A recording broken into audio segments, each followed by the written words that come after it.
Peace, family. Welcome to another Post-Maafa Reconstruction. My name is Tahuti Forever. I am the architect of MelaNation. MelaNation is a company who's looking to galvanize the Black community under commerce and uplift the Black community at large. We have an app coming out September 15th of 2027 called MelaNation.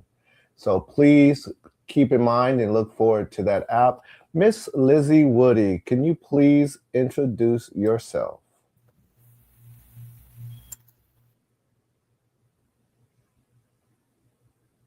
Right here.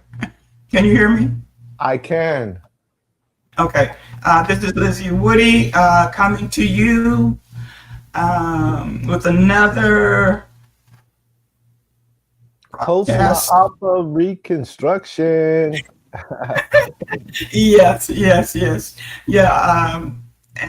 As I always say, I've been around here for a long time, and I'm working on trying to help galvanize our community, the things that we need for our community, and seeing if we can actually work together to a common cause, for a common cause. So welcome.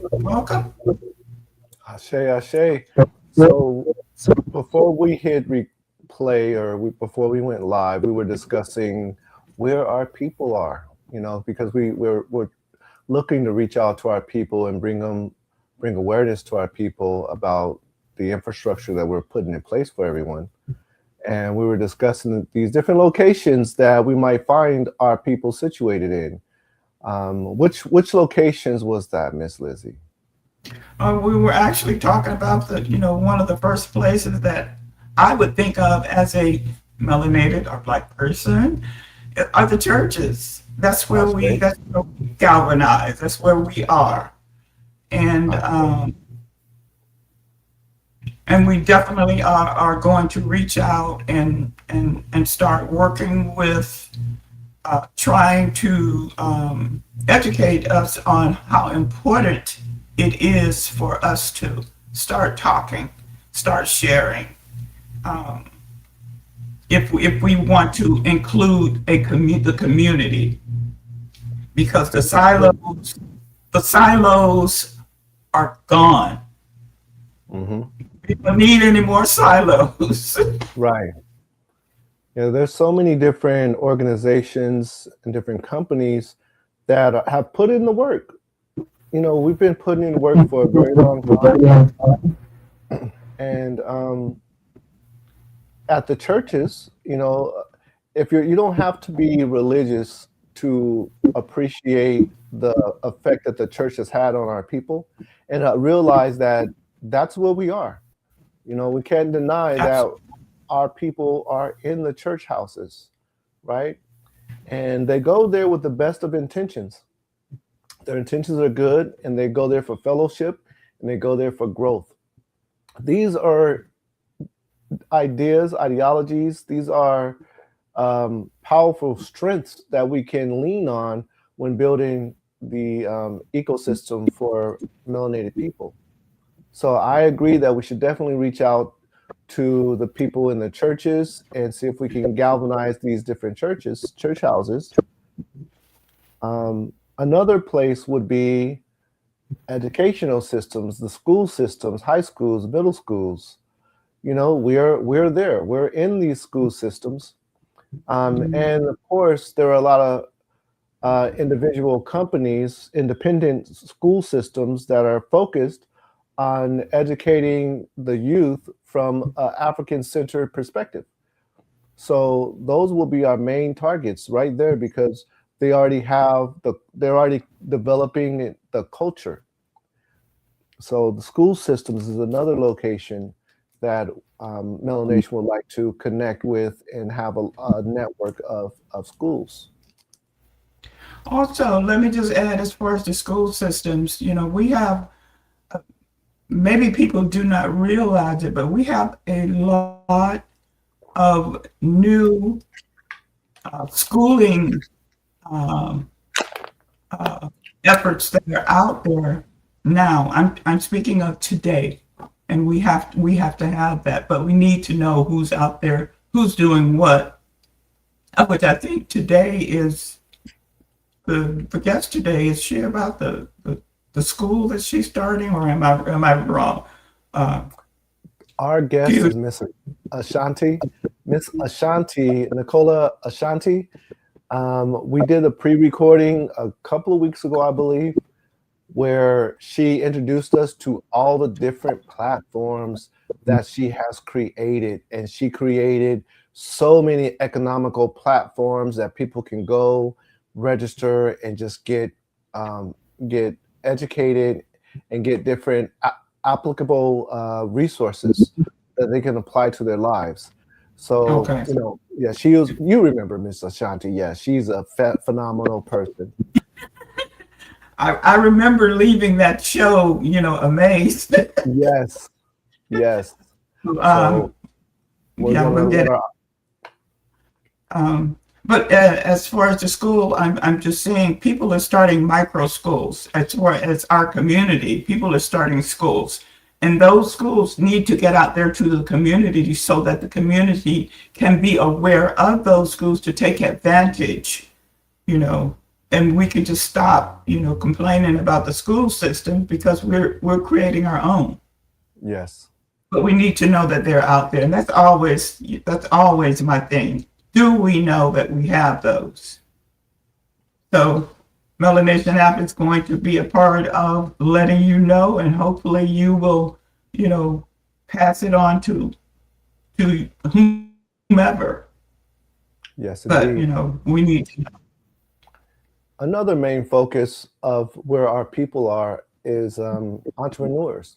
We have a lot of entrepreneurs in our community, and these entrepreneurs, what they do in order to make their business successful is they create their own network of people that they can buy and sell to. So our entrepreneurs have already created these networks. So there are many, many Black-owned businesses that are connected with many, many other Black-owned businesses. So that's where our people are. So we definitely want to be able to network with that group of the community as well. So there's a lot of resources, a lot of doors that we need to knock on and explain the situation and the opportunities that we're providing to our community. Um, Absolutely, and we need to look at it from the perspective of that's not my competition. You mhm. know, we are helping to fulfill the needs of the community because one or two will not do it. It takes us to come together as what we're trying to do that.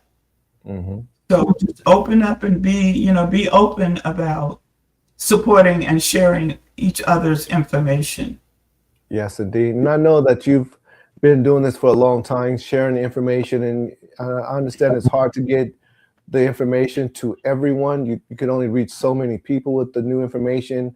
And I know you do these interviews all the time, trying to give our people more exposure. So we definitely appreciate you for that. Where did you interview today? Well, actually, Miss Sean Pearson, I'm sure that if you're in Arizona, you have heard or seen her somewhere, someplace. Uh, her Today they are making an announcement. Well, actually, the center doesn't open until I think it opens on the first of September. But it is a silver senior center that is 5 days a week. Seniors can go to the center. I don't have the name of the location, unfortunately. You said it's a Um, senior silver center or a silver senior center. it is a silver senior center, I believe. That's a tongue And twister. said again, That's a I thought, tongue yeah, twister. right. And it is all about, providing opportunities for seniors to get out and enjoy themselves, play games, whatever it takes. And another part of that is the youth. The youth will be involved with this as well. because they have a lot of knowledge that they can pass on to us. Well, I call myself a senior citizen, but we need them both. And the pastor did say that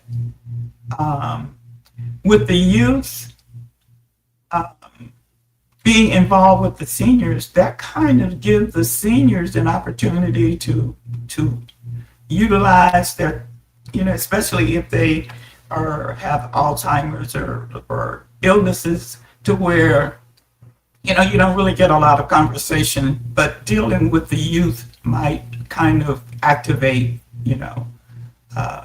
their communications or whatever. Yeah. Of which, Yeah. it's a combination of both, satisfying both needs of the senior and the youth. Definitely. I think that's part of nature, that balance. We have to have the youth because there's benefits to the youth, but then there's also benefits for the elderly. And the balance is where you have that synchronicity where you can grow the community. You can't ignore either. You have to take the strengths of both in order to strengthen the community at large.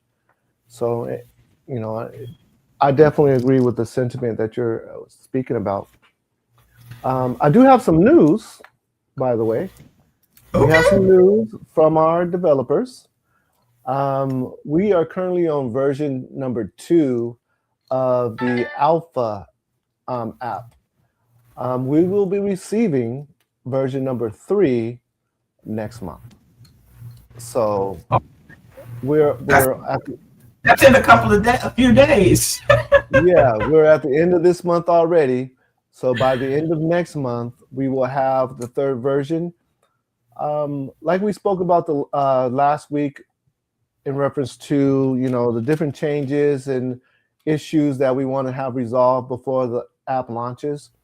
And I believe we submitted about 22 alterations. So when those alterations are corrected, they'll be corrected next month. I imagine that we may be able to approve the app at that point. That's what I'm hoping. Okay. Right. So if we can approve the app, what would happen is we'll go to the next phase. The next phase of the app will be the beta phase. And the beta phase is where the back end of the app will start to be created, and we'll be able to actually test the features. So currently, at the alpha phase, there are features that we can fiddle around with, but none of the features actually function at 100%. They might function at 10% or 15%, but with the beta phase, they will function at 100%. So what I'm hoping is that we can approve the 3rd version of the alpha app, and which will allow us to go over to the beta phase. So by October, I'm hoping that we're in the beta phase and we're taking another stride to presenting the app to the community. I'm really looking forward to that.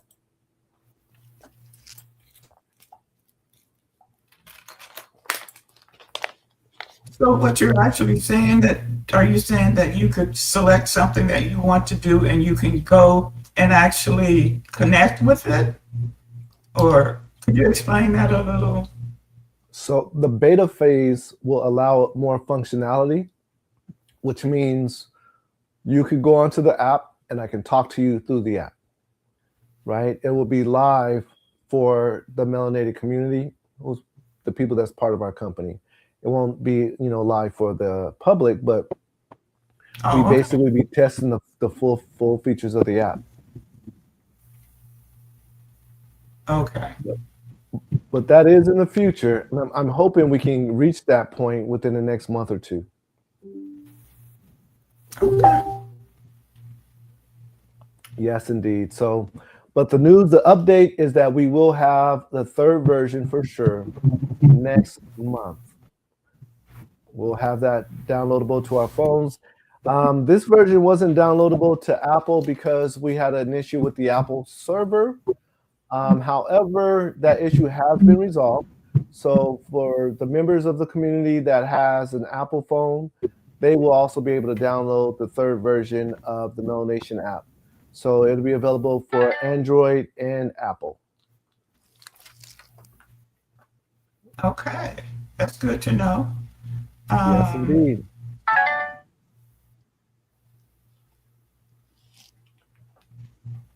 So that Now, being said, no further ado, we'll go ahead and we'll introduce our guest speaker for tonight. One moment for me to bring up this video.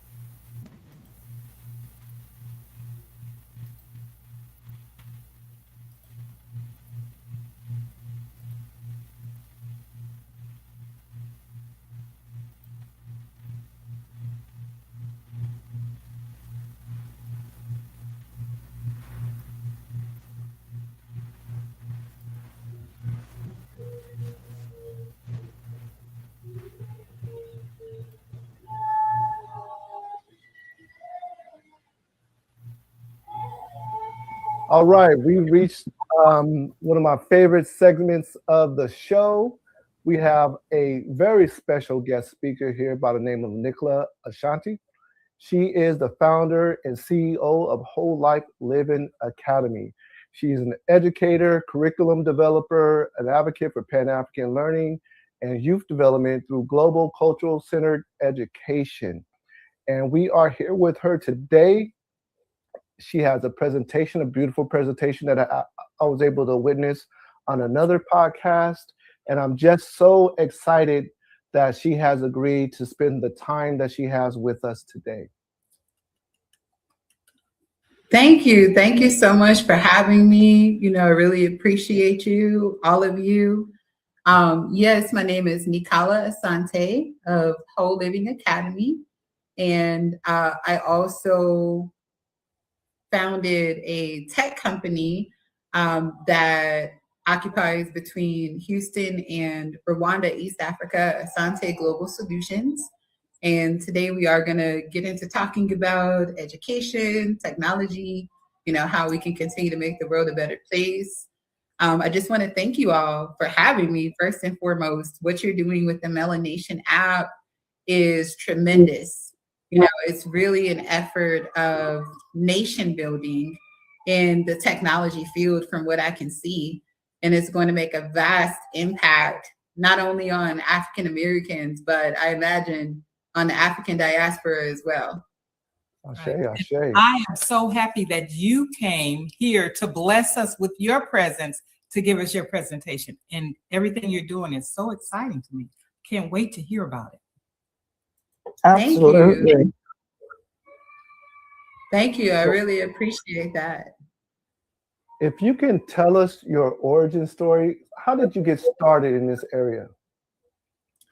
Yes. So in the education area, I would say that I became really passionate about education in high school. I was a student that, was separated from many of my, family members and classmates in my neighborhood very early on, due to, testing that I was given when I was maybe around 6 years old. And I was in a special gifted and talented group as a child. We engaged in coding, creative activities, robotics, and so on at, a very young age, as well as, doing completely different schoolwork than other people that were in my same neighborhood, in the Freeman's town of Tamina, which is in the Metro Houston area in Texas. And because I was doing things that were so different, from my family members and friends that I was growing up around, there was a sort of alienation around that, where, I had to do a lot of code switching to be able to exist, in both environments, right? But I was exposed to technology at a very young age, even in a way of being able to engage creatively engaged in innovation, at a very young age.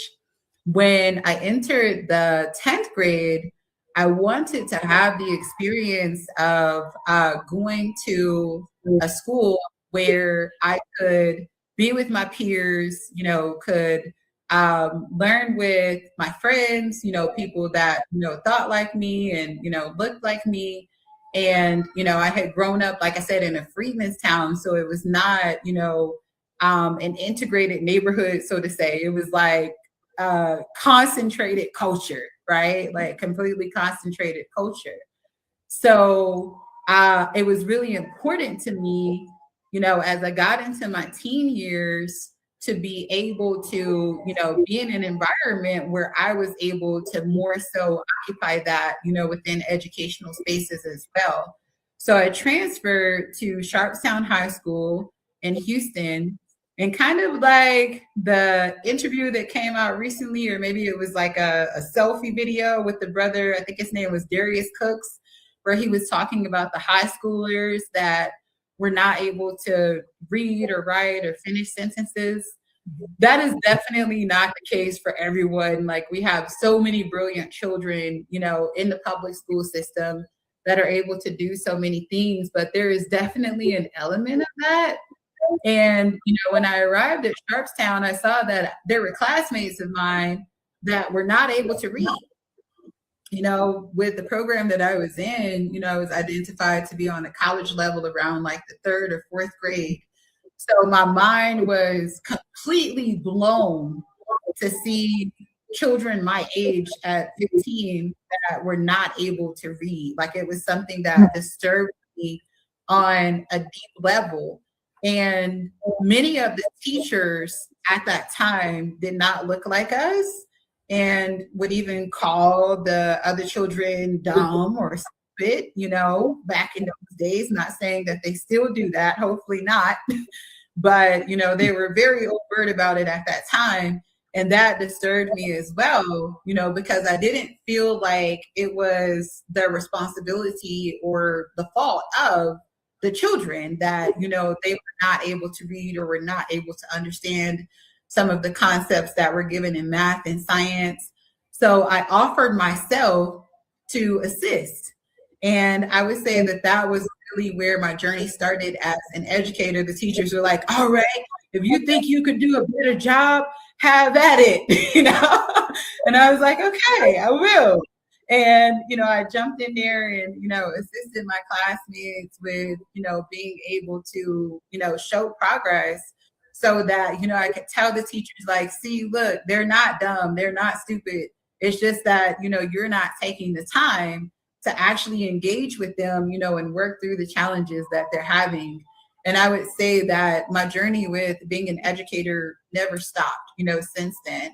In my early 20s, as a young mother, I became a homeschooler as well, working with co-ops, African-centered schools, beginning to write African-centered curriculum.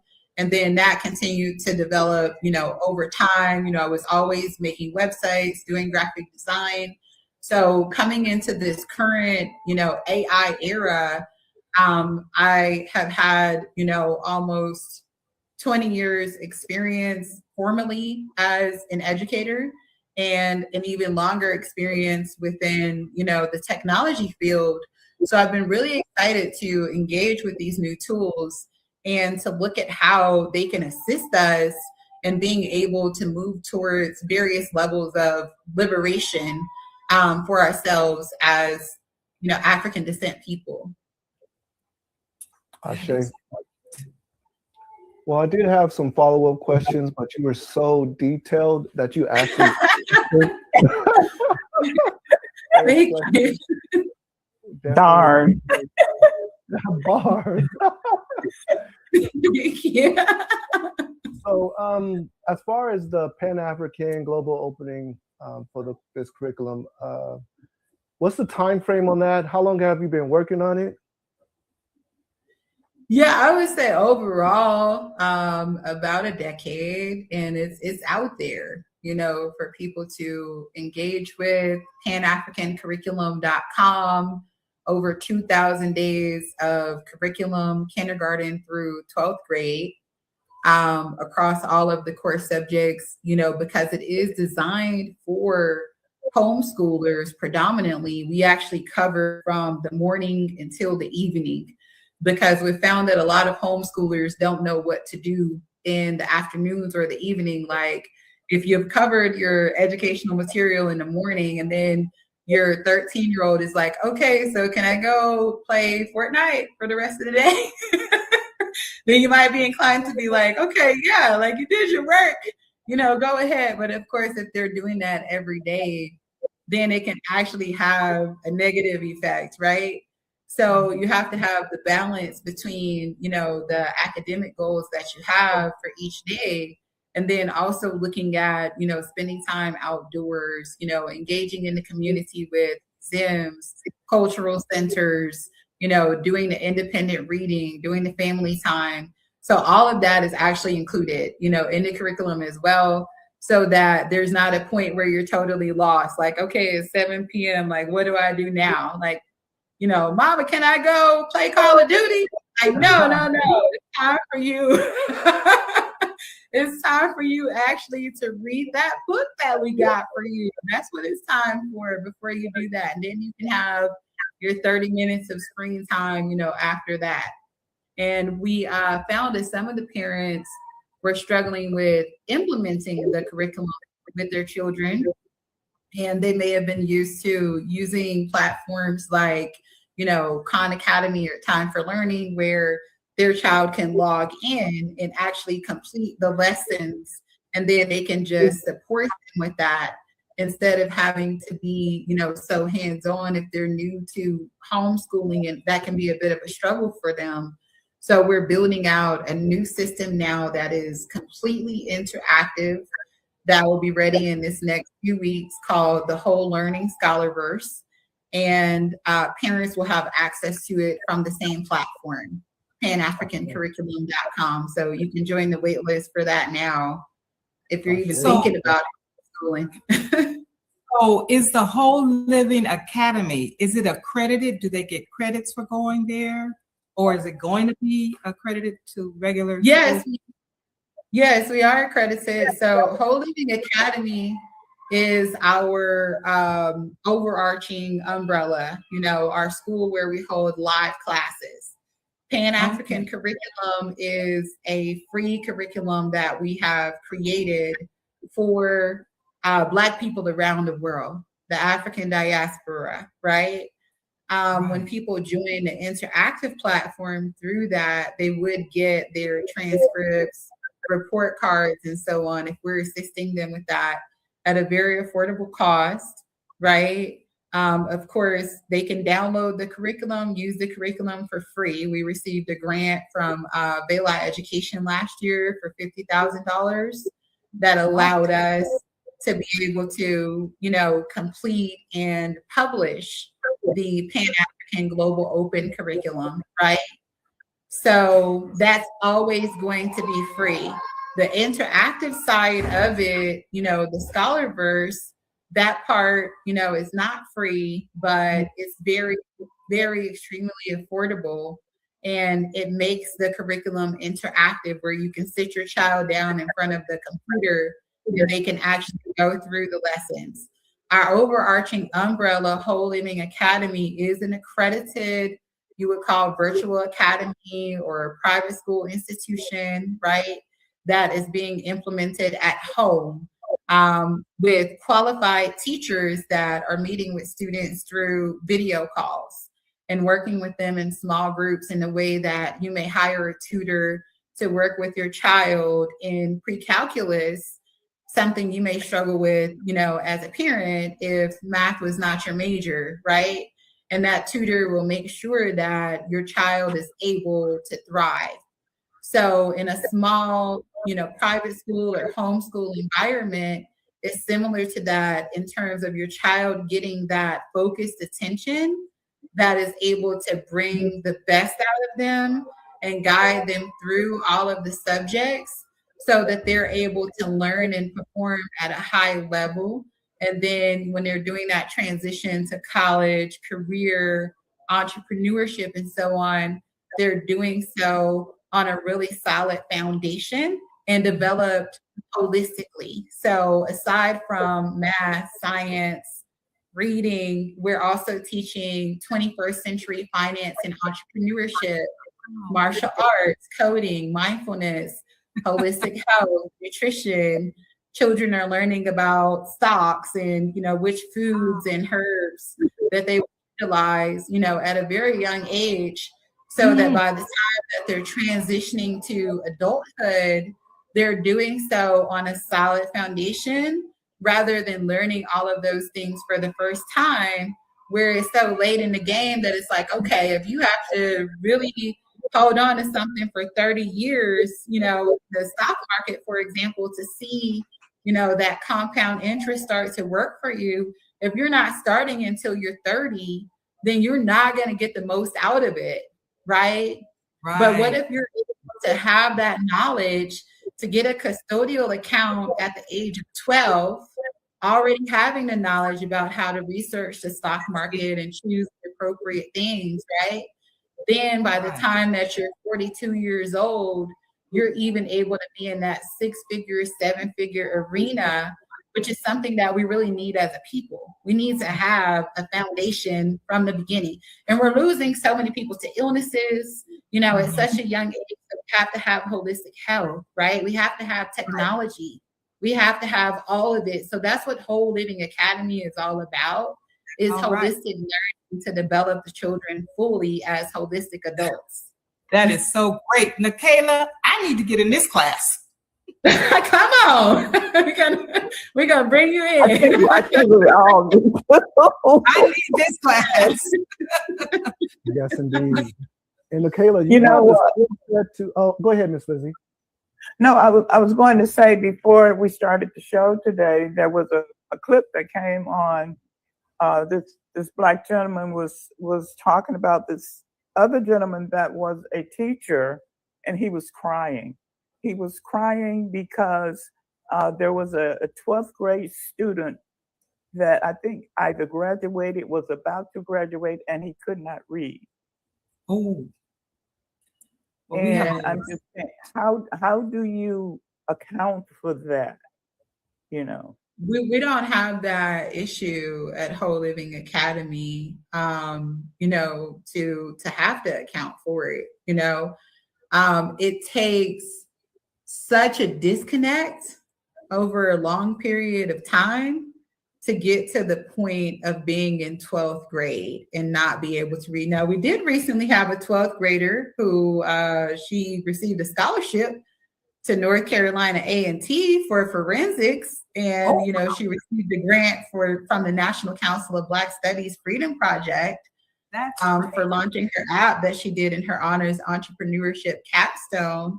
And the app actually allows people to put in their zip code and to see the water quality and the air quality in their area and what they can do to protect themselves. She was accepted to over 15 universities, so that's what we're looking at when we're transitioning students into college.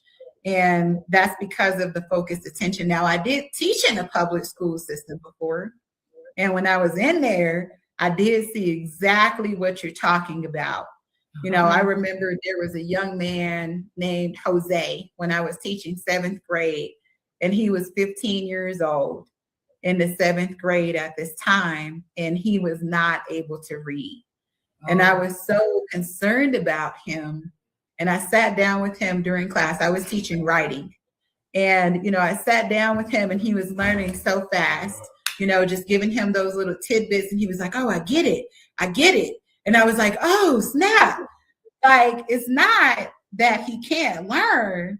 It's just that he needs me to focus more attention on him. And then he's able to understand it. And then I remember the dean of 7th grade came in. I won't say the name of the school. I don't want to make them look bad. But she said, you can't spend more than 90 seconds with each child or you're going to get written up. Oh, my goodness. 90 seconds. That's not enough. I'm like, the other children are fine. Like, they're okay. They were doing their worksheets. I was working with Jose. they're fine, right? She's like, no, every time that you spend more than 90 seconds on each child, you think about it. You have 17 students in your class. You have this long for the period. It takes this long for them to sit down, this long for them to transition back out. If you have to do your guided practice, you have to do your independent practice, your lesson. If you're spending more than 90 seconds with each child, you're doing the other children a disservice, right? I'm like, well, how do I help the child if I can't? She's like, well, you would have to come in and stay with him during your lunch period, sacrifice your lunch period, and you can work with him, right? So I came in, I sacrificed my lunch period. I was like, I'll just eat this protein bar and, come and work with him. And he was progressing, was asking about getting him extra support. They told me they couldn't give him extra support because he was unfixable. That was literally the word that they used, was unfixable. Yes, they said that they only had enough resources to work with maybe 2 children from the grade level in terms of the extra support with the reading specialist. And they wanted to focus on the children that were fixable, not the children that were unfixable. Wow. I said, well, let's help him get a GED. He's going to be 18 in a few years. He's not going to be able to make it out there if he doesn't have something. They said, we don't do GED prep. We're a college prep school, not a GED prep school. So I'm like, okay, well, what options are there for him? They're like, there's nothing we can do. So I told him, I said, my God. I'm going to have to teach you, I'm going to teach you how to, have some skills so you can make some money because, in a few years, you're going to be 18. You have to have something you can do. I'm sorry, the school is not going to really help you like that, So let's figure out something. What talents do you have? He said, I know how to draw. I said, okay, bet. I'm gonna go get some paper and some picture frames, some photo frames from the dollar store. You draw, I put it in the frame, we sell it, right? You start a business. So he sat there doing his lunch periods and he drew all of these pictures and we framed them, right? And then I went to the other teachers and I said, look, Jose drew these pictures. Like he's selling them. Like, can everybody support him and buy a picture for $5? To show him that we support him. None of the teachers would support his artwork. They said, I don't like him. I'm not buying that. I'm like, you don't like him? You can't say that about a student. They're like, yes, I can. I can say but what you did was great. That was great. I'm like, what? So the kids they don't like, they're not going to help them in the class either, evidently. Right. So I had to buy them and pretend like the other teachers bought them because I didn't want him to know that he didn't have the support of the teachers, right?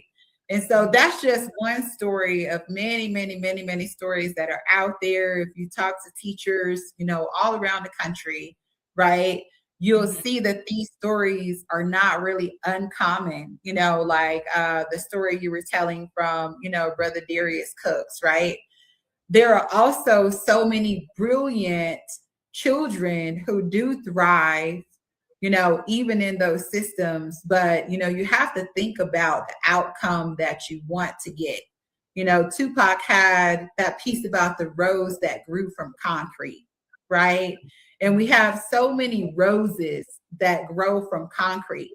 And what we have to realize is that concrete is not soil. Right. Just because the rose grew from concrete does not mean you need to plant your roses in concrete. Right? That's not where you plant roses. No. You plant roses in fertile soil, right? So if you recognize that you have a really great school system in your area, kudos.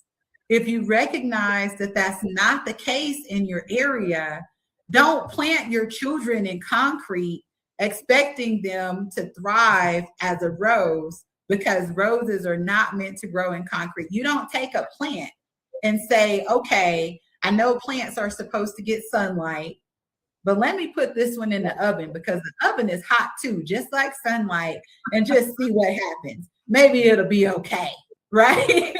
That's not going to be so okay. These things we have to consider is okay, well, if you know what it is, if you know what the situation is in your area, in your school district, and it's not something that's conducive to your child's best interest, then make a different decision by any means necessary, because that time is going to pass by so fast. So in order to get into your school, does a student have to take a test to see what grade level they're really on, or you just take them because the report card says 7th grade, they go to the 7th grade? We do administer placement tests. We are also flexible in how we administer the placement test based on, the individual needs of the students. Some students may not test well or may be neurodivergent in some way. Neurodivergency is not always, something that is the way we think it is. It can also be something where a student is exceptionally advanced, and that can be a neurodivergency as well. But, they may struggle with other areas like in, communication or social skills, but they may be like far, far beyond, anyone else academically, for example, right? And they may not test well. They may be on a 40th grade level, but, be able to only test on a 3rd grade level if they're given a traditional test. So sometimes we may do some one-on-one sessions or group sessions with the child to better assess their level, before we place them, rather than it being done, through a traditional test. And we don't place the students just based on their age. If we have a student who is on a 12th grade level and they are 14 years old, then that's fine. They will be in that class. And then we will help them to be able to get the support to make a life plan based on where they are. We don't believe in 14, 15-year-olds going into a university setting where they're going to be exposed to all types of different adult things, but they can transition into a junior college or an online college while also continuing to engage in activities, living at home with their parents, going to participate in sports and culture and arts and so on, until they get to that age of maturity where it would be appropriate for them to be outside of the home. We don't encourage students to leave home at 18, because why would you? We encourage them, as you begin to get your business or your career off the ground, to save money, to put it into an interest-bearing account, to put it into investments, to diversify your portfolio. And then by the time that you're 25, 27 years old, you can be ready to buy land, to build a house, for example, outright, instead of being stuck with a 30-year mortgage.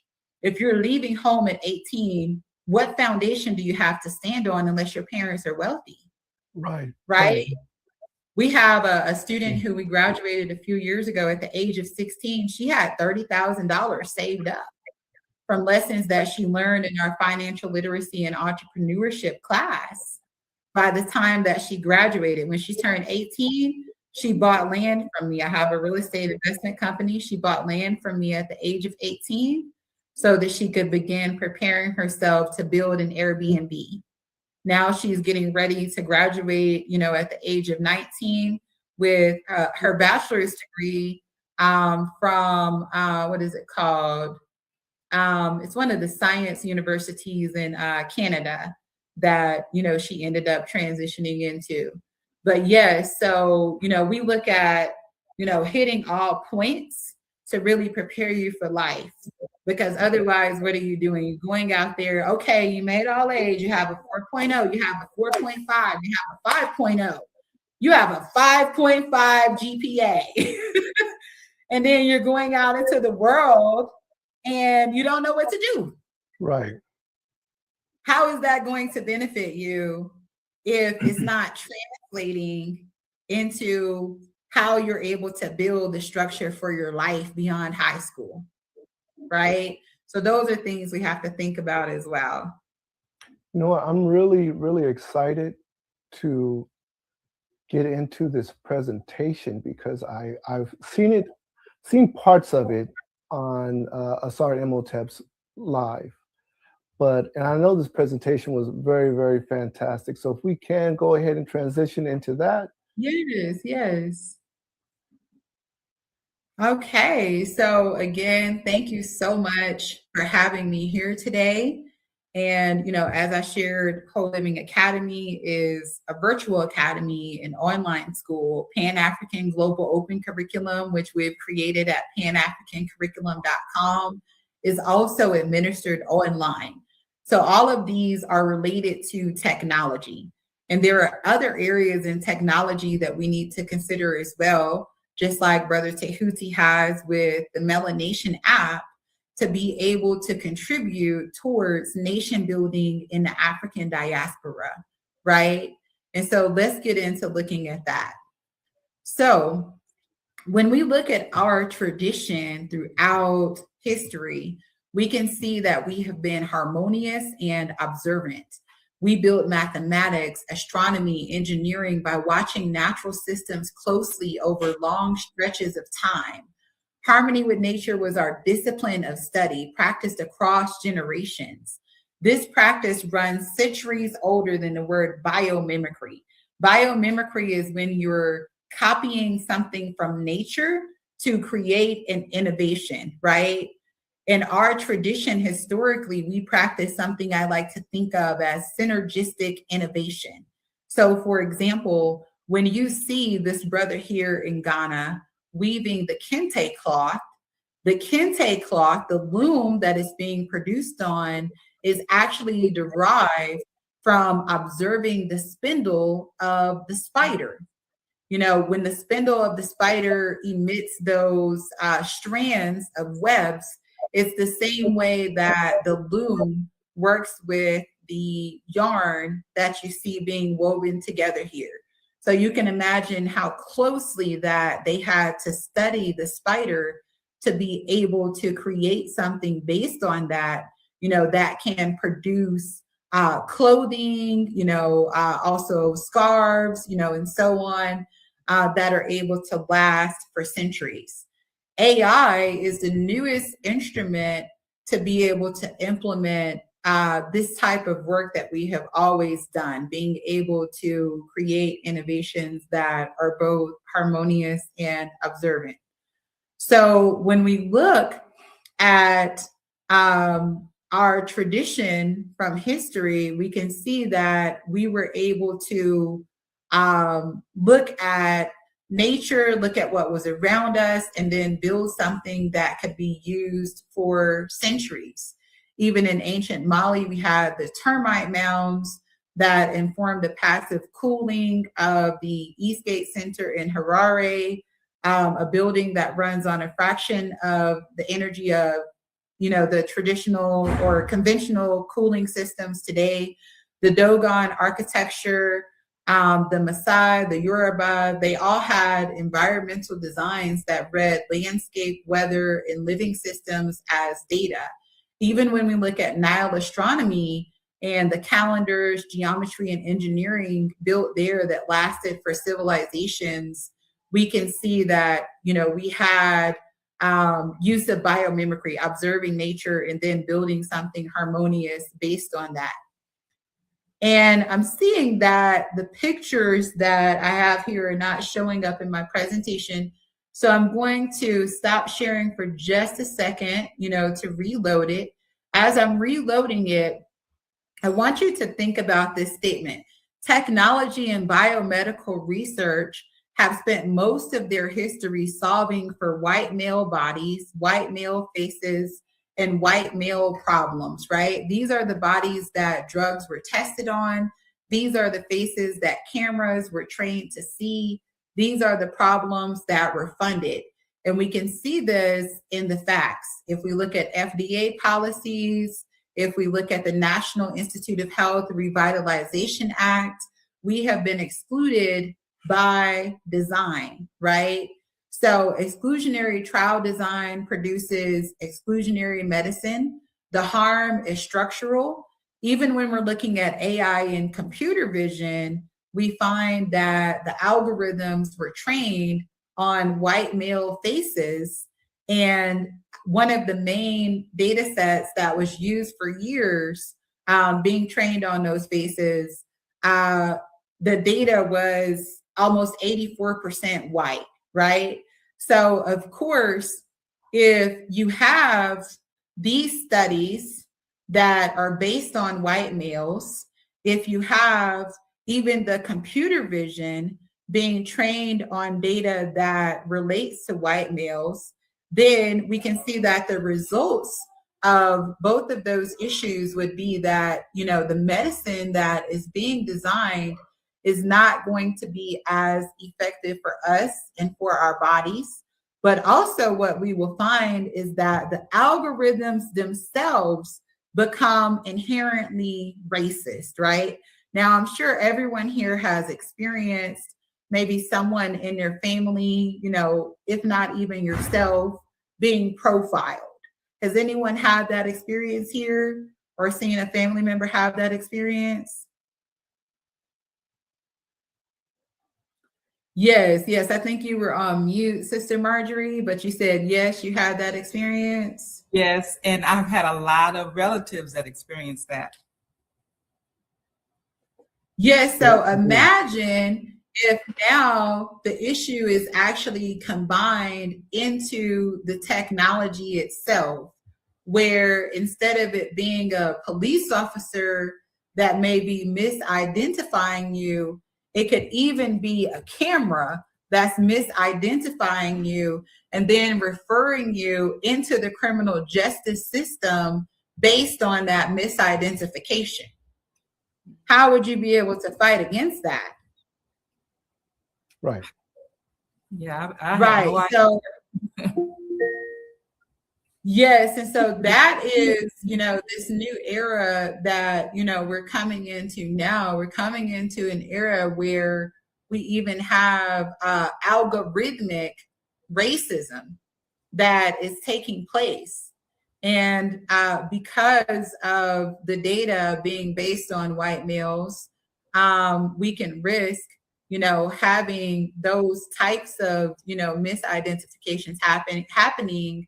But of course, aside from that, we would also have, you know, the persistent issue around the field of medicine as well, where in the field of medicine, we're not getting the proper treatments, you know, for illnesses that we may experience because of the research not being catered to us. So let me share my screen again here. Yeah, what you're talking and about. And we will really, talk about how to address these issues as well. Go ahead, Brother Tehuti. What you're talking about really hits home for our family, because my son was misidentified and he was brutally assaulted by the Phoenix Police Department. We're here in Phoenix, Arizona, and we ended up suing the city, and it was based on a misidentification. So what you're talking about is very near and dear to us, and it hits home. Right, sure does. Yes, and I'm sure we've all lost someone as well due to, you know, non-communicable diseases like, you know, diabetes or cancer, you know, and so on as well, right? And, you know, even losing people in our family, you know, to these diseases is connected to racism as well. Because if the research is not based on us, then the treatments that we're receiving are also not based on us, right? And so that's something that we have to also keep in mind. So we looked at, you know, the history, you know, here, and let's go into looking at, you know, how we can build forward in a different way. Has everyone here heard of, read the book Blueprint for Black Power by Dr. Amos Wilson? I haven't. Okay, no, I know Dr. Amos Wilson. Highly recommend, highly recommend. The book was written in the 90s and it's very long. It's somewhere around like 900 pages, but it's a framework that talks about how to address problems across the African diaspora in sectors, right? So for example, one sector would be looking at economic and land power, another psychological and consciousness power, another institutional power, and so on, and the suggestions that he makes for us to strengthen our communities in all of those areas. Now, these technology tools that we have now are instruments for reclaiming a measure of each of these domains. And when we look at some of the technologies that, I've started building as well, we'll get into looking at, some of those later, then we can also see, I'll just screenshot this here so we can kind of come back to it, but, stay on track with time. We'll see that they also go across those domains, the economic, land, political, informational, consciousness, health, biology, institutional, and so on, right? So when you're thinking about creating technologies yourself, with moving forward, the model that we use at Whole Living Academy is to study, right? To study what has already been done, and then to observe the problem, for example, and then to create an innovation based on that, right? And this is something that anyone can engage in. And I want to actually get into showing you some examples here before we move further into the presentation so that everyone can connect well to the process. Let me come back to the screen and kind of reshare, right? In a moment here. So what kinds of technologies are we able to build based on study, observation, and then moving into creating an innovation or invention to solve the problem? Let's take a little bit closer look at that here, okay? So this is one of our platforms, Green Growth Africa, where we recognize the problem of land being deforested and also overused across the African diaspora, right? And because of the land being deforested and overused, it's losing its nutrients, it's facing erosion. And of course, no matter how far we go into the future with flying cars and whatnot, we still need to be able to grow food, to be able to survive as humanity, right? So recognizing this problem, we built multiple plant research databases, including Green Growth Africa. Green Growth Africa documents over 278 plant species, many of which are either food-bearing or actually help to restore the land, or are medicinal in terms of addressing, some type of illness, right? So they're also documented in a way where they're sorted by region. So if we go into one of the plants here, for example, moringa, we can see that all of the information about the plant itself is documented, including like which parts are used, geographic distribution, on the continent, the natural habitat, and so on. But we can also see the medicinal uses of each plant. Like this is used for malnutrition, to treat diabetes, also used to treat inflammation. We can look at how the plant is used by culture. For example, in West African cultures, the leaf sauce is used by nursing mothers to boost the breast milk production. The seed powder can be used for water purification. The bark can be used to treat stomach ulcers, right? So this is an example of, learning about something, in this instance, learning about plants. That would be the seminar, observing what's happening in our communities. For example, deforestation and nutrients, being overused, taken away from the soil, like in the days of Dr. George Washington Carver.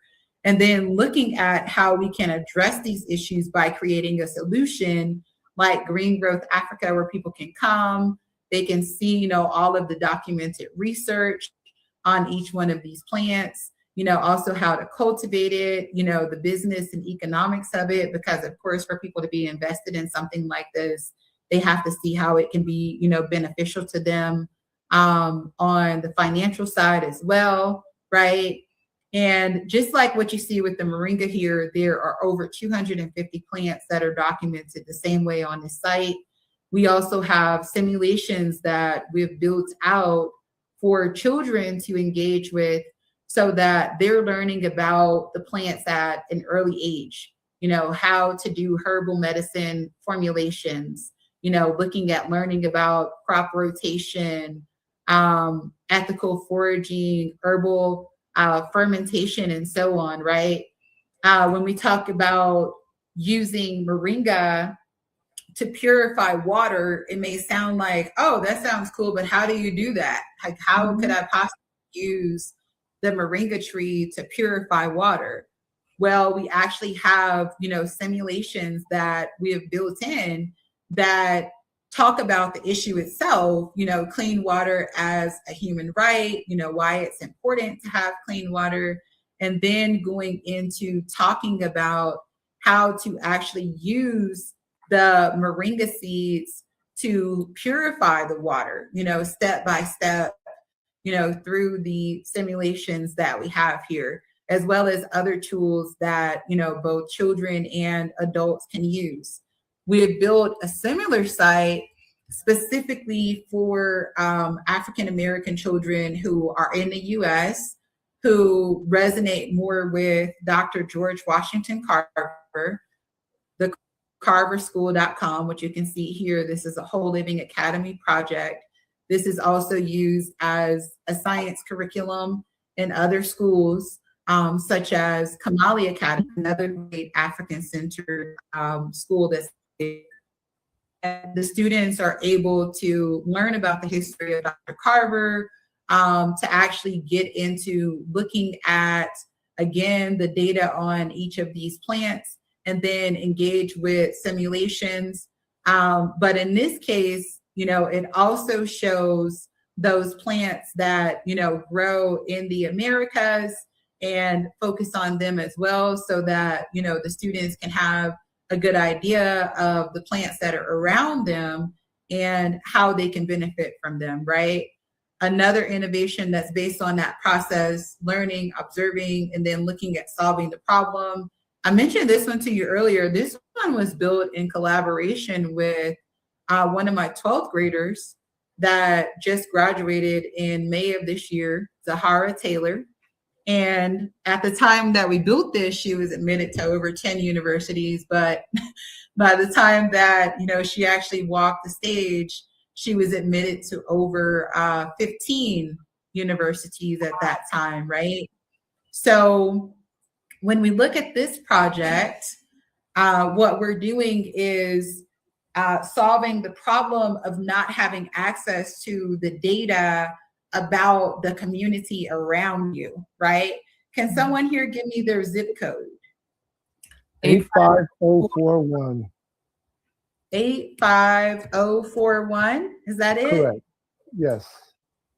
Okay, and so we can look up your zip code and we can see the water, the air, and the environmental data in your area by checking the public records. We're using a Perplexity API to be able to accomplish this. Perplexity is a digital tool that is AI powered, used for valid research based on real sources. And an API in the tech world is something that connects one thing to another, right? In this case, connecting the front end of our website to pulling that research from Perplexity and then putting it in plain language so that when you actually see your report, we built a game here as well. So when you actually see your report, it's written in a way that you can understand and that you can implement in terms of any changes that you may need to make to protect yourself. And you can see the sources that it's pulling from the EPA, from Air Now data, from EJ Screen and so on. So we see that in this zip code in Phoenix, Arizona, the water quality is actually much better than the national average.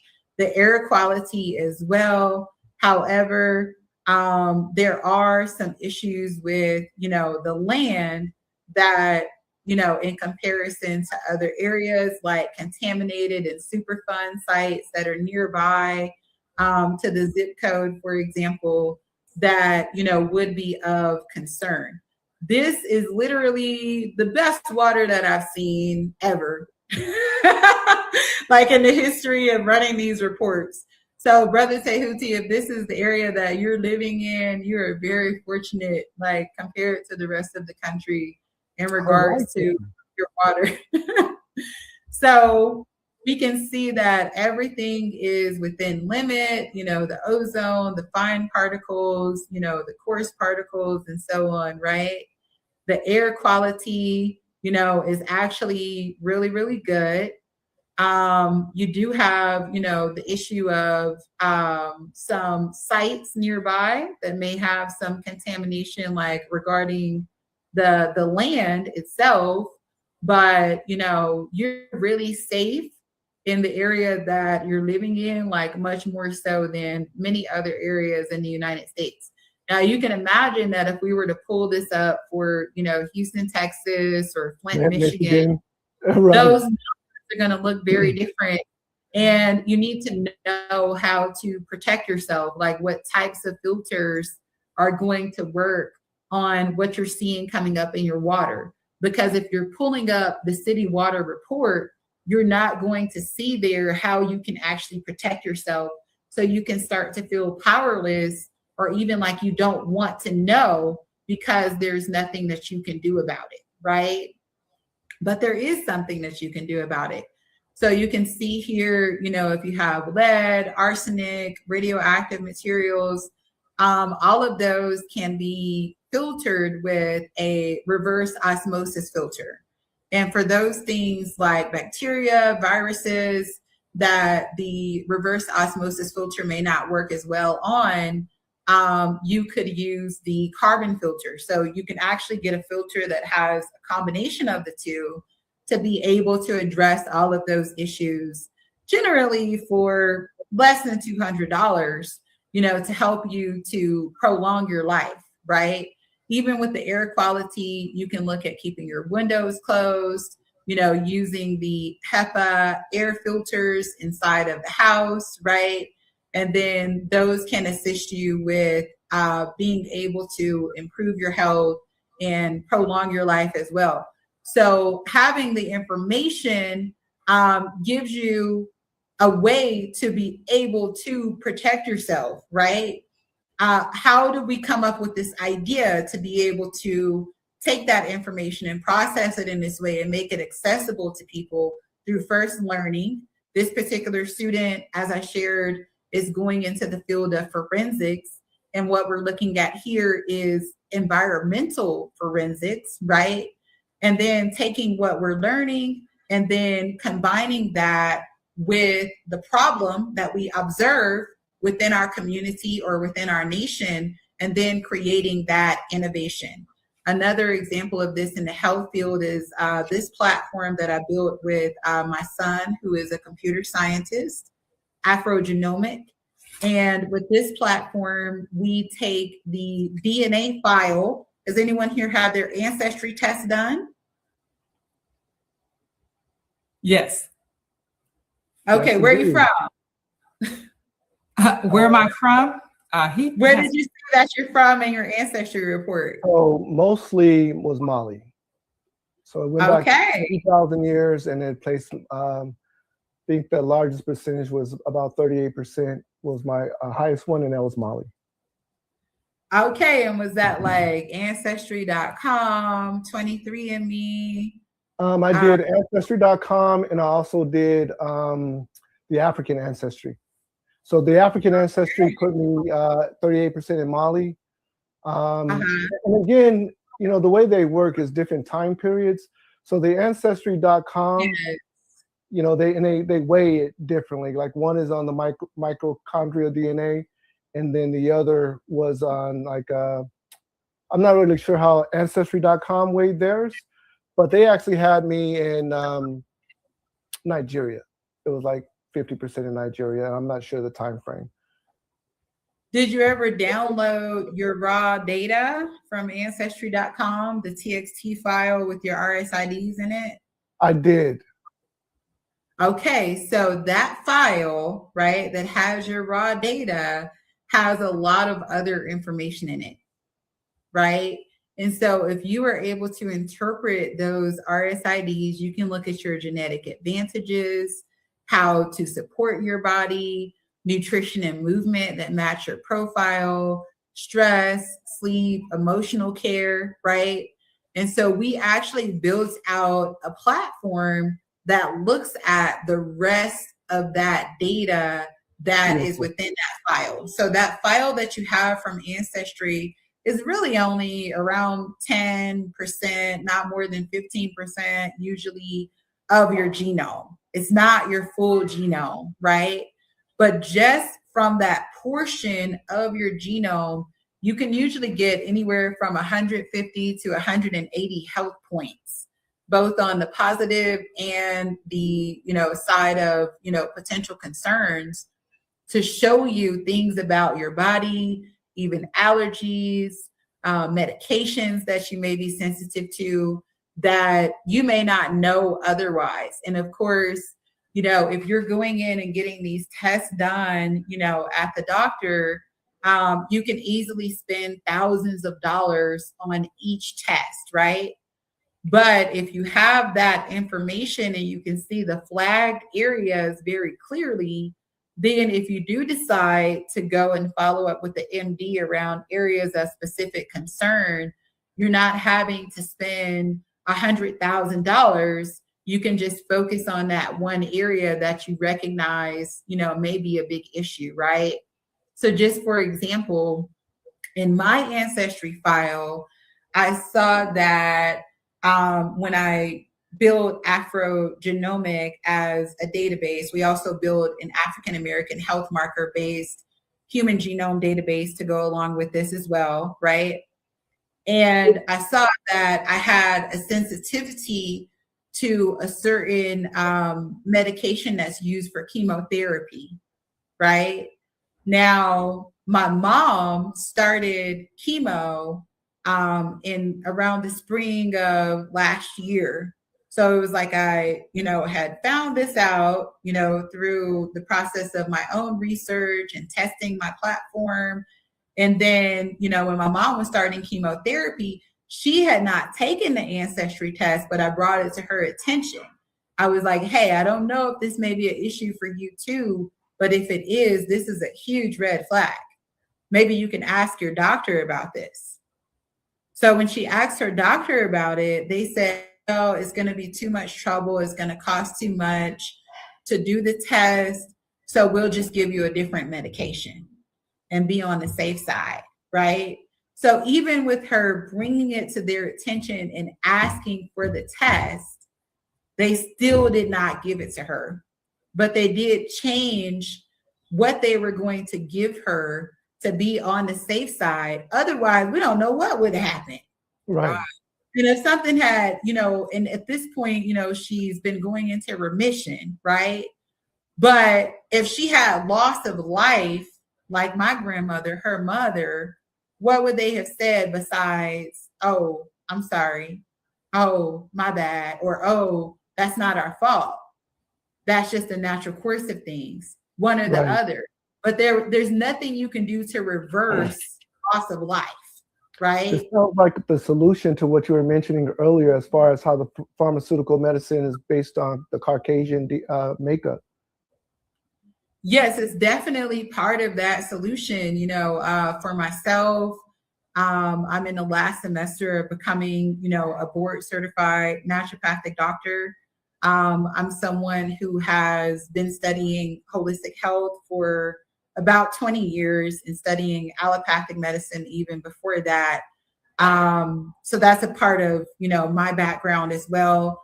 I used to lead medical service trips for the University of Houston Honors College to Haiti, Haiti. And we did some really great stuff there that combined holistic medicine with allopathic medicine that really helped people so much and was able to preserve lives. And this is definitely part of the solution. You know, of course, I don't have like this huge bankroll, you know, to be able to do things at the level that I would like to do it within the field of medicine, right? But I am able to access, you know, certain data sets using my research credentials and then be able to use those in the process of building, you know, these solutions to be based on science. And there are other people out there, you know, who may be listening to this that may be able to do something similar in other areas. You know, if you have a background, you know, in academia, you have research credentials that you can use, then there are things that you can build, you know, on whatever budget that you have that can contribute to these solutions as well, because it's going to take all of us to really be able to solve problems, you know, across so many domains, right? Right. And so just going back here, we were just talking about, you know, health, for example. Of course, aside from health, we have to look at land power, economic and land power as well, right? We have built out a fintech solution here on the continent that received attention earlier this year from CNBC Africa, Donor Bridge Africa, which is still in development. And with this platform, we figured out what the workflow would be for donations to be given via debit card, like if you're paying through Stripe, for example. And then from there, going through the Sila wallet. And there are a couple of other technologies that have been developed on the continent in Kenya, for example, that we use through that process. And then the end user, the local NGO here on the continent, is able to receive the money, not in crypto, but actually in the local currency to their mobile money account on their phone, right? And this was something that it took a lot of research just to, you know, figure out like the back end of it, you know. But as we continue to develop it, it's actually solving a major problem on the continent, or at least making a contribution to solving a major problem, right? Because right now there are literally billions of dollars that, you know, are being wasted because of the fees when you're transferring money from the US to the continent. Billion-dollar industry, billions of dollars just being like flushed down the toilet, right? If you're able to use a sub-cent crypto like CeeLo in the process, sub-cent means less than a penny, right? So that means that if you're transmitting a donation for $10,000, the fee for that is still less than a penny for it to reach the end destination.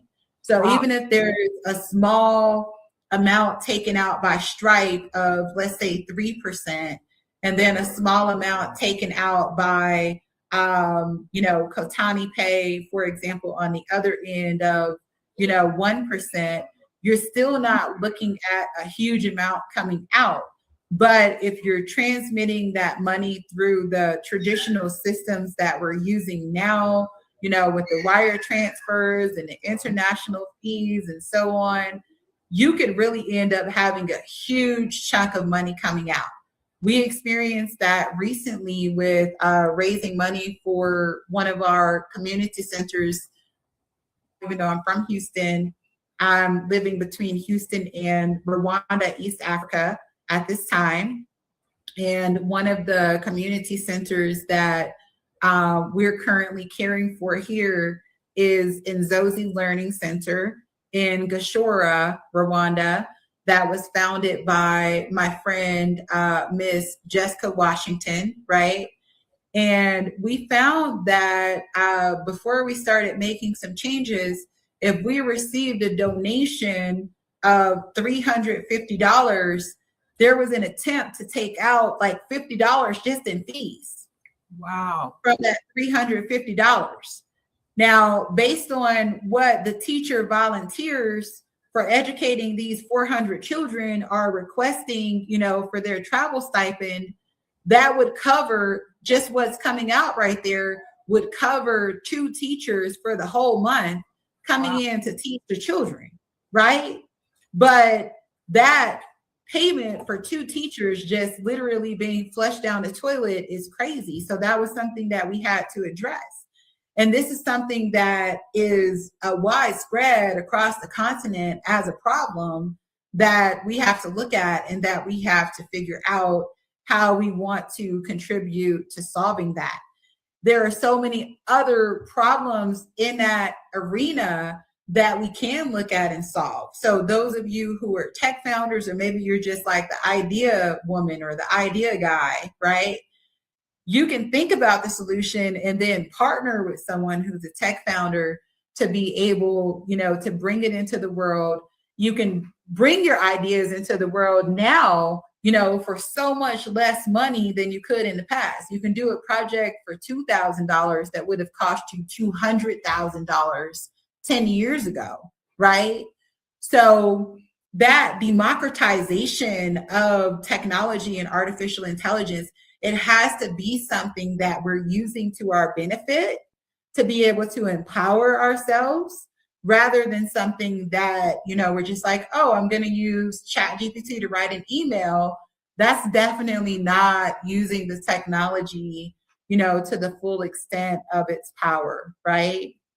We need to look at things more deeply than that. On the side of looking at consciousness, aside from what we have done, you know, Whole Living Academy and with, you know, the Pan-African curriculum, you know, that you shared on the screen earlier, I can share it here as well. We have also developed BlackHistoryGames.com, culture and solving problems, you know, therein. We've also developed IKnowBlackHistory.com for Black History Month this year in 2026. That was, you know, our gift to the community, which you'll see load up here. So on IKnowBlackHistory.com, which is completely free, you can access history from, you know, ancient Africa all the way up to 2026. And, you know, you can explore by topic or you can explore by time period. And when you get into a particular time period, let me get somebody here to help me out. Pick a time period as I'm scrolling down that you might have an interest in. I'm going to start here from the top. So when you see one you like. Let's see. Let's go with Molly. I see Mansa Musa right there. Okay.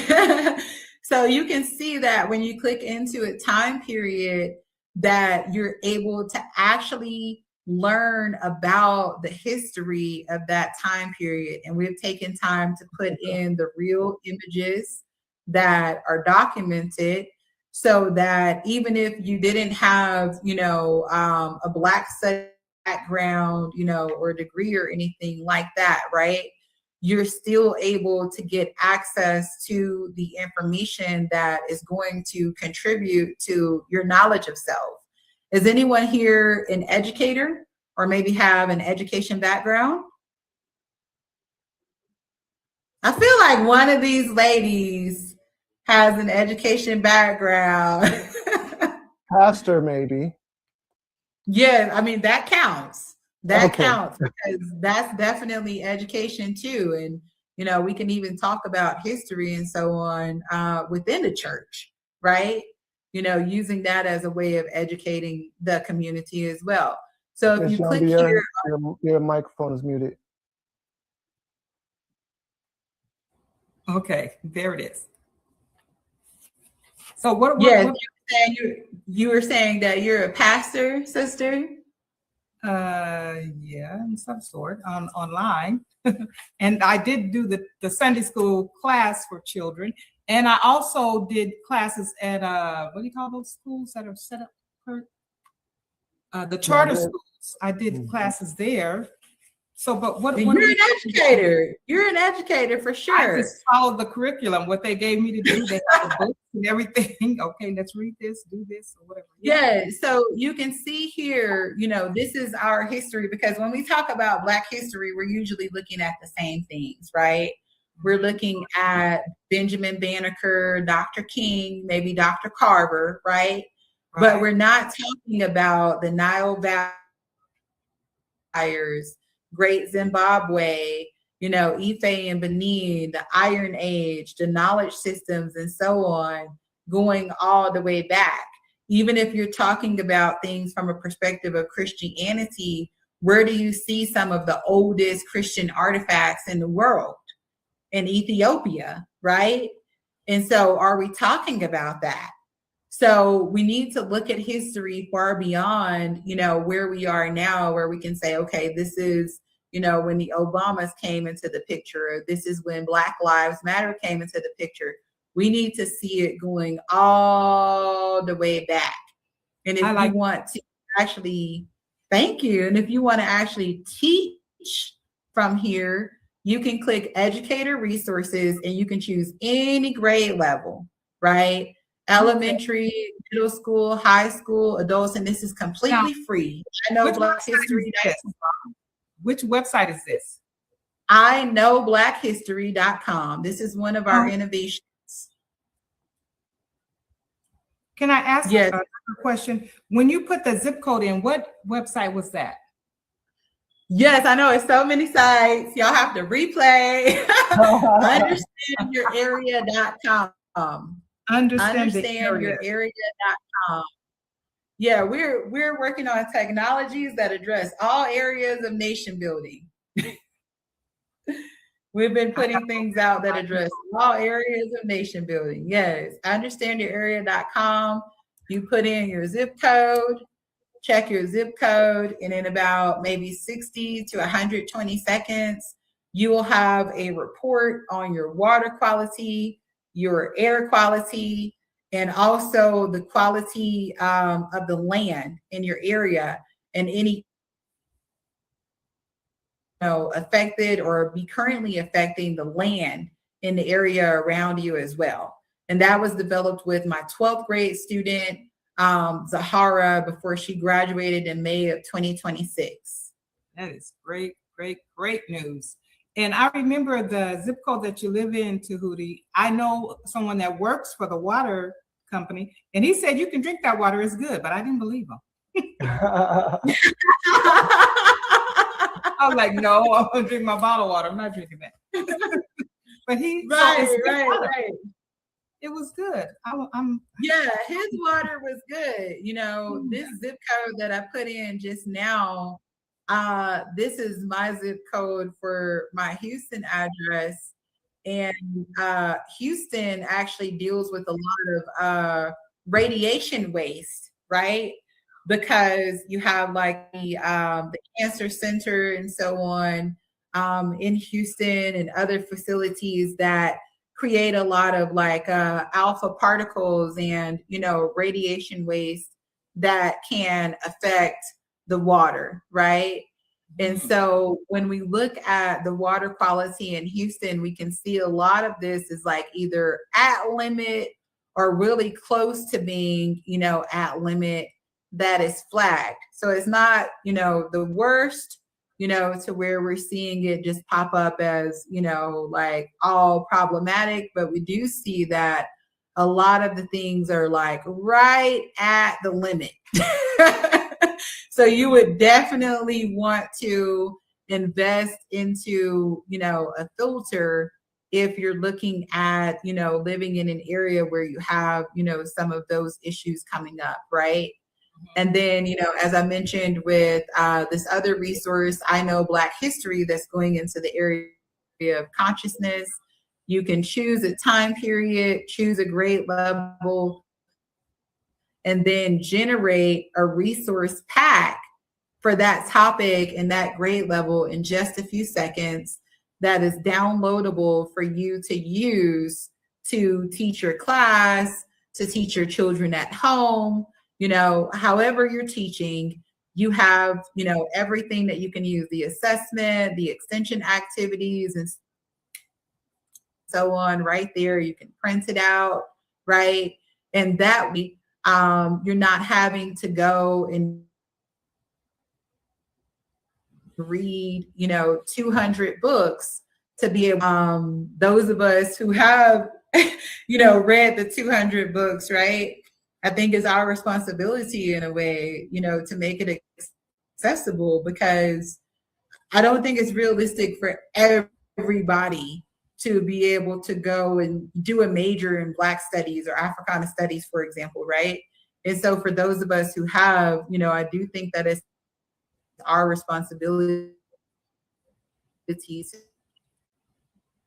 make that information accessible to others. We also make it accessible to children through games. You can see 360-degree virtual universe that leans into Black liberation, Pan-Africanism, servant leadership, healing, and long-term movement building for children. We have a quiz game here, a game that assists you with mastering chess and mastering Pan-African history at the same time, a game for learning financial management and entrepreneurship across different countries, global Black dollar, right? So these are all games that we have developed for the purpose of, taking these serious topics, around history, around culture, around entrepreneurship, and so on, in an engaging way, right? So those you can find at blackhistorygames.com. And everything here is child appropriate. So even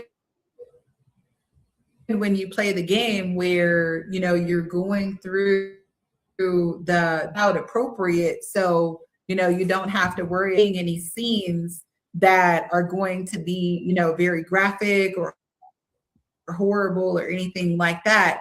We're educators. So we're able to talk about the history in a way where it can be true to, what has taken place, but at the same time, not create a situation where the children are going to be psychologically traumatized by the history in the process, right? So all of the imagery and everything that, we've designed here is also in consideration of that in lieu of consciousness.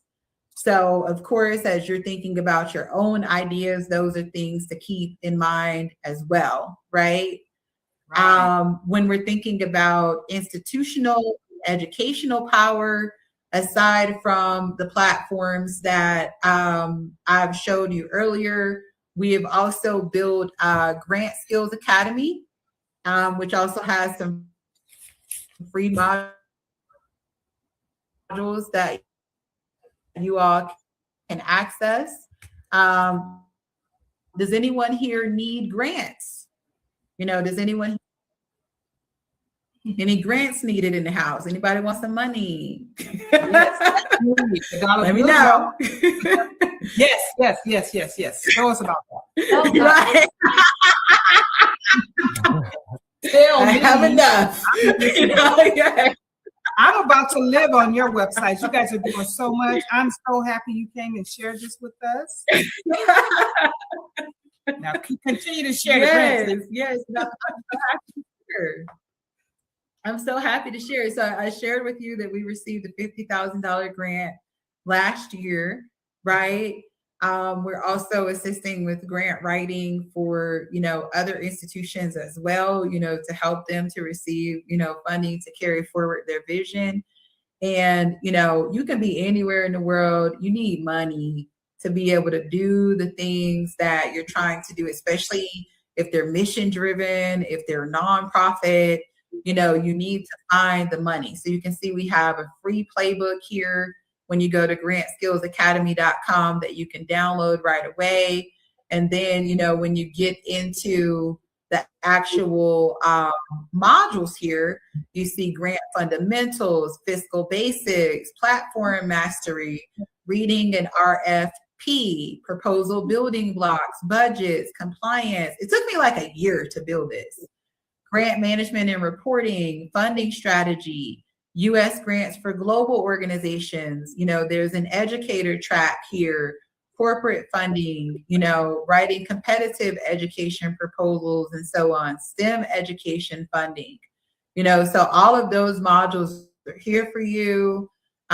We've also built out almost 70 simulations so that you can actually practice with, you know, real issues that you may come across in the process of, you know, being in this field of grant research and grant writing, you know, so you can see the characters in the simulations and it's like, okay, the board chair text you, can you announce on social tonight and start hiring tomorrow? You just received this funding. What are you going to do? Right?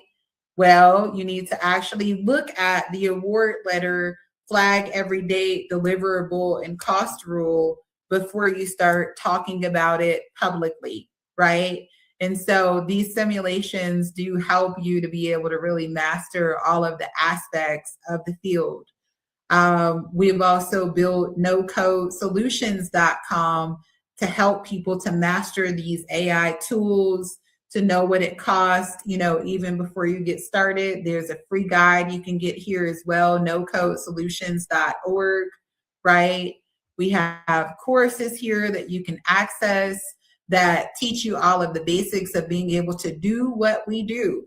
And even like the code that you may want to learn, a little bit of Python, for example, so that if you are working with AI, you can take it to a different level than maybe some of the things that you see others building, right?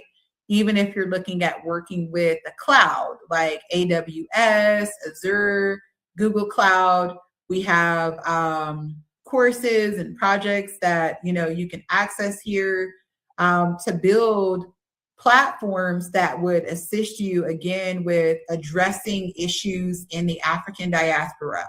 How do you use cloud, you know, AWS, for example, to build a telemedicine platform? You know, here are all the steps to be able to do that. And so you can go into your course, you can choose a project like, you know, video consultations, mental health, veterinary health, and then we actually walk you through the entire project so that you have your end result. Now, if anyone here is in the tech world at all, you know that if you're getting these certifications like AWS, Azure, if you actually want to get a job with them or start a business, you have to have a portfolio of what you've built. And if you go and look for ideas on like ChatGPT or on Google, those ideas are not benefiting us as a people. You know, they're not designed like, oh, this is what you can do to benefit the African diaspora, right? So this platform that we've built, all of the projects benefit us, benefit our people across the world. So that way, even in the process of building your portfolio, you're building a portfolio of something that's actually able to assist us, right? And I think that I want to be really sensitive to time, so I'm going to kind of go faster through the rest of the slides. We can look at maternal health, educational inequities, the wealth gap. You know, all of these things can be addressed in some way by technology. Every disparity that exists is a market that no one served. So not only are these opportunities to be able to address problems in the diaspora, they are also opportunities to develop revenue, to create jobs, right? The liberation work and the paid work can be the same work. these are some of the platforms that we have developed. I'm going to just stay here for a moment in case anyone wants to pause the video later on and be able to come back to these, be able to check them out, right? At least just one of them is not currently deployed, which is a MetaNetter reader that we've developed just here in the past few weeks to be able to look at the MetaNetter or the hieroglyphs, as we say, and show you the translation and transliteration just by taking a picture with your phone, right? That was something that I really wanted to build after spending time in Cairo and Aswan recently. I'm interested. Look at that. Very interesting. Yeah. I was like, man, I want to read it for myself. I know. I'm like, I feel like y'all lying to me. Like something I want to know for sure. How do you read that? I was just talking to one of our guests before about that. Right. Read it. Right. I'm like, let me see for myself. Like, I don't believe you for real, And so, if you have a problem, you can look at, like I say, developing a solution for whatever problem, that we're looking at. And we have so many problems within, the United States and in the Black world, so to say, right? If we get, back to talking about just the US, how many people do we know that have bench warrants for missed court dates, unpaid fines, clerical errors, right? Right. You can develop an app. Right. You can develop an app that can help address that. Did you all hear about the brothers that developed the app to help people with expungements? No. What's that app called? Yeah.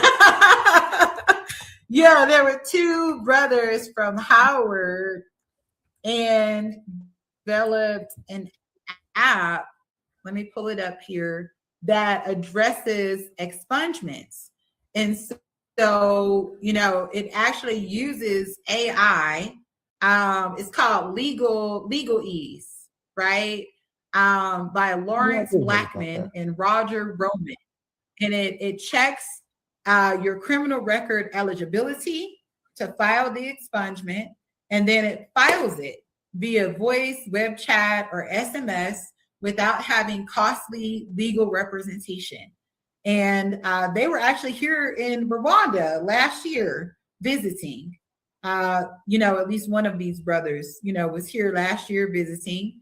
And you can see that they were able to use these technologies, to use the AI technology to benefit our people in a very real way, right? And how many problems like this do we have? That if we're really thinking about it, we could be solving problems all day, every day. You could be solving a problem. Well, right? You've done a lot of that. Thank you. Every day, wake up. So much time on these sites that you're telling us about. I am so excited. Yes, I'm really grateful. I have a question.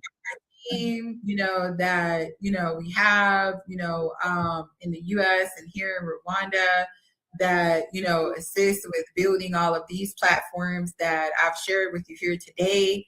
That would be another thing. Is just think about team building, right?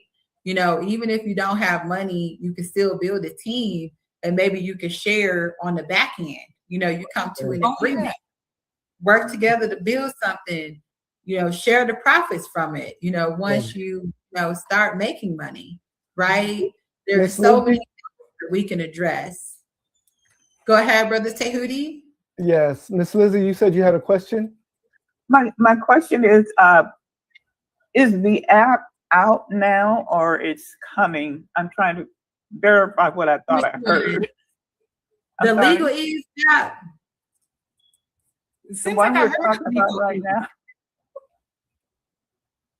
Which app? The one for the expungements?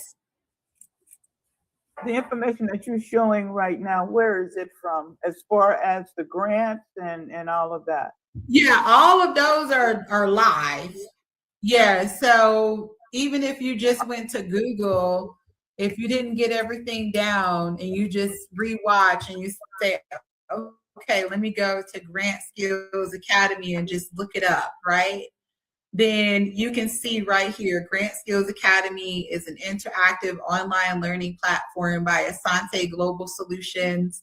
And you see it right there, you know, at the top of Google, right? So everything that I've shared with you, except for the MetaNeta reader that, you know, we haven't released yet, everything else, even if you just type it into Google, you would see it come up right there at the top. Everything here is live. Okay, now what is the title of the? You said, what is the title? I guess I'm a little lost. So, yes. You're like, how do I get back to everything? So, what you can do is you can go to AshanteGlobalSolutions.org, right? And if you just go to that one site, then you can see the connection to all of these systems that we have built. And so that's the one site for you to write down, okay? Just write down AshanteGlobalSolutions.org. Now, you know, normally I don't share all of the things that we've developed at one time, but considering the nature of this show and, you know, that we're doing a focus on tech, I know that the amount of information can be a little bit overwhelming, right? So if you just put down AshanteGlobalSolutions.org, then when you go to that one site, you can see everything. You can see the interview that we did with CNBC Africa. You can see the solutions that, you know, we have created and, you know, what each of those solutions actually does. Everything is in that one place, AshanteGlobalSolutions.org. That way you don't have to try to remember all of the different sites. But what I do want you to remember is that you can solve problems with technology, right? Okay. And hold that in your mind. And then you can think of problems that you see in your community or that you see across the US or that you see across the world, right? And then when you think about, you know, what we're up against, think about what can be built. You know, is it a maternal health app? Is it something to help people reclaim land that's lost through an unclear title or predatory lending? You know, are you thinking about ways to channel donations? Are you thinking about ways to help people find jobs, you know, or to address the wage gap in some way, right? These are all things that can be built. Even if you don't build it, just come up with the idea and then partner with somebody that, you know, could help you to build it, right? You may do soil monitoring. You know, I'm sure that there are so many problems that you can think about if you really just sit down and brainstorm. And then the technologies that are out there now, some of them you can start by putting in a prompt. You know, now, if you really want to build it all the way out, so like I said, to NoCodeSolutions.org, one of our sites, and we have the courses there available to help you with that, right?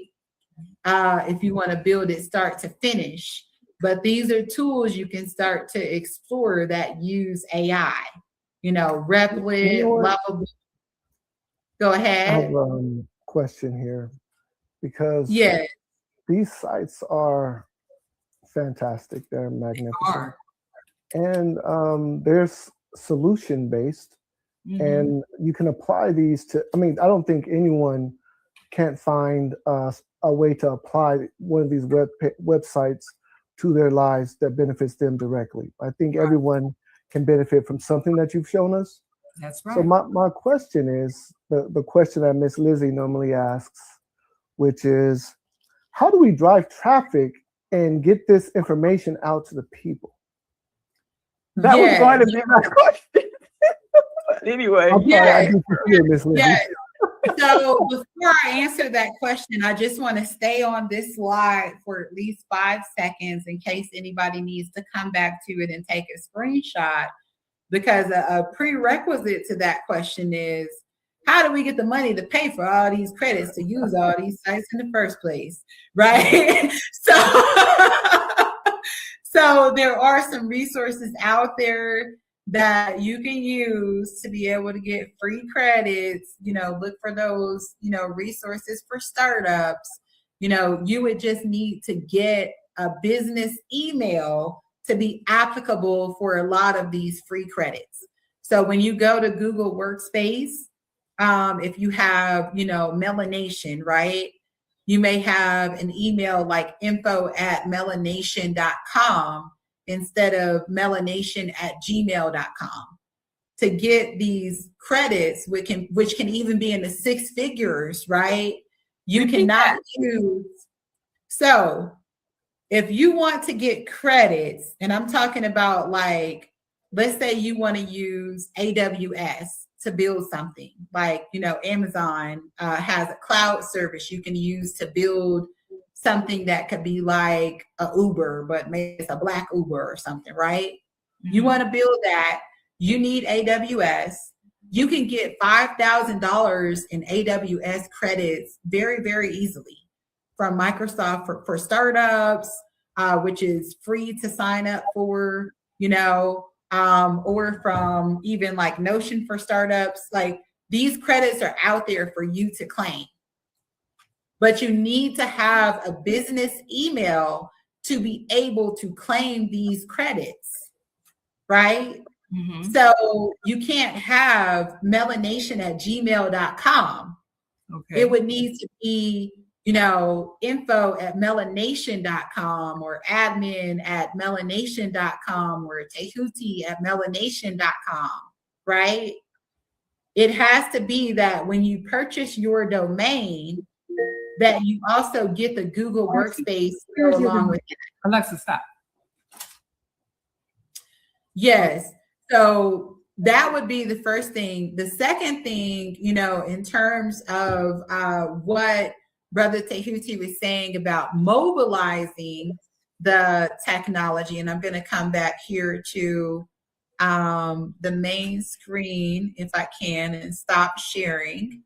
Okay, about mobilizing the technology to the people, that's where you have to start getting into marketing and sales funnels, right? And how do you learn marketing? It's just like how you learn anything else. You devote yourself to studying just that thing. And I would suggest, going along the lines of studying more so guerrilla marketing if you don't have a bunch of money to put into marketing, right?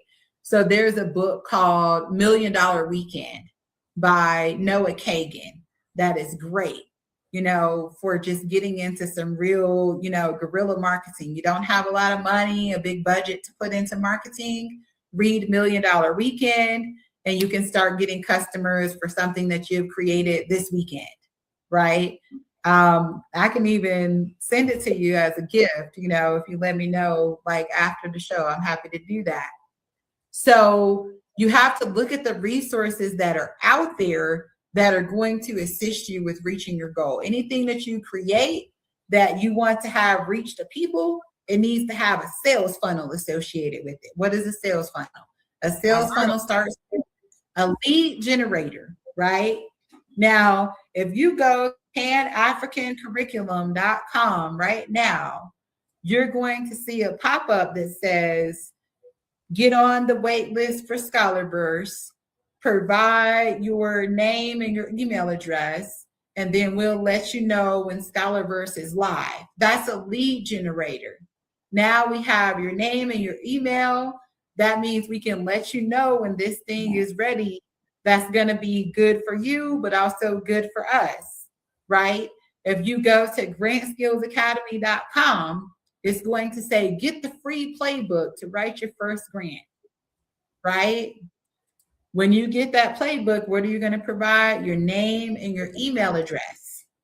Now we're able to communicate with you, let you know what we have to offer that may be beneficial for you, right? That's the first step in a sales funnel, is being able to reach people to capture leads, right? Okay. So when you're doing your marketing through, Facebook and Instagram and so on, and you're putting things out there, you're basically creating, I would suggest, if you're doing a marketing campaign, to plan out your marketing campaign for at least 3 to 4 months.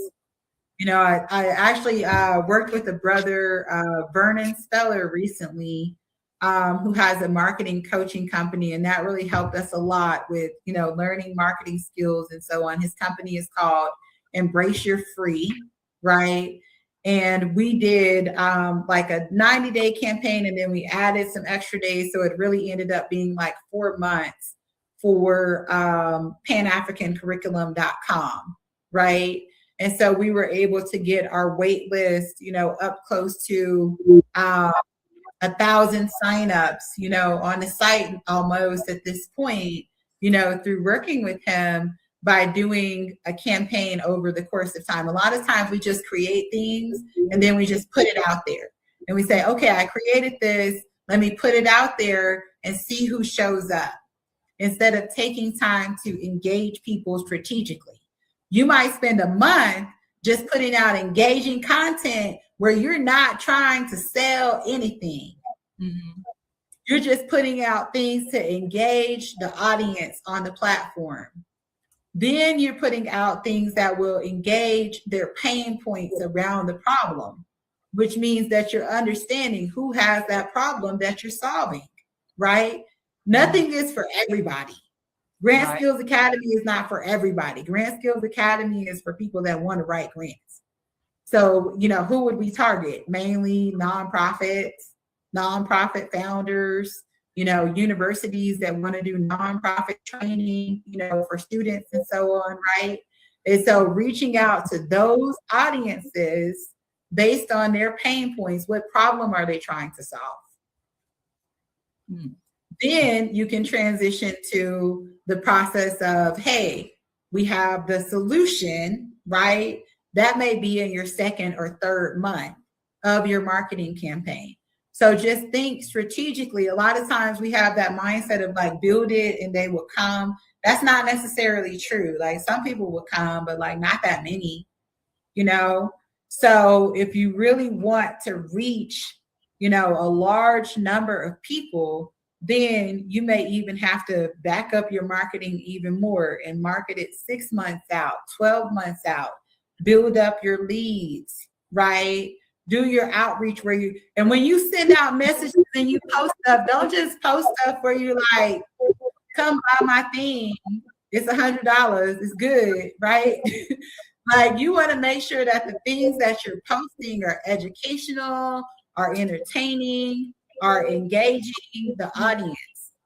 Not everything has to be a sales pitch. Maybe only 10% of what you're posting is actually selling something, right? The rest of it is just providing value to the audience.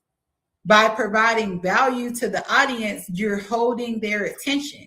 When you send out your newsletter, it shouldn't be, this is what I have for sale this week.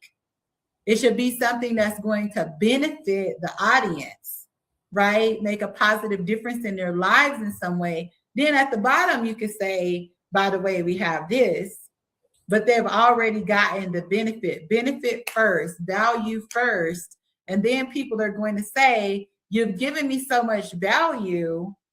What is it that you have to offer? I want to get involved with that. I know that if you've helped me this much, whatever you have to offer will probably help me too. Right? Instead of leading with, hey, buy my thing. Why is nobody buying it? Don't post negative things about yourself. That's one of the last things I would share with you. Everybody wants to be on a winning team. Nobody wants to be on a losing team. Don't post anything talking about, oh, nobody wants to buy this. Why don't Black people support each other? Don't complain online. Everybody wants to be on a winning team. Share your successes. Share the successes that you have. People are going to say, wow, that's amazing. I want to learn more about that. That seems like something that's really working. And that's another marketing, technique that I would share with you, and just capture as much content as possible. as much documentation as possible of your thing working, right? Because then you're able to draw more people to it because they can see, how it has worked, through that content that you've shared. I say, wonderful. That was some very detailed information. And like I said, the information that you provided is invaluable. Everyone can use this information in one way or another. So we definitely appreciate you coming on. You're definitely welcome back on at any time. What we normally do at the end of our session is we ask our guest speaker just to speak to the audience. If you have any advice for the audience, and I know a lot of the things that you said was really towards advice, but if you have anything on your mind that you can speak directly to the audience, please do so. Yes, the main thing that I would really say is, to understand that, we are really rebuilding as a global nation, as a people, right? And it is not the time to sit on the sidelines. So whatever it is that you do, it's time for you to do it and do it well. So if you're an educator and you know that that's your true purpose, okay, maybe that's not the job that you're working. Maybe you're working at a warehouse, but you're really an educator. Okay, start teaching class on the weekends, even if it's not for money. Start teaching classes on the weekends. I saw that someone here was a minister and, working with people, helping them, with their spirit, with their emotional issues.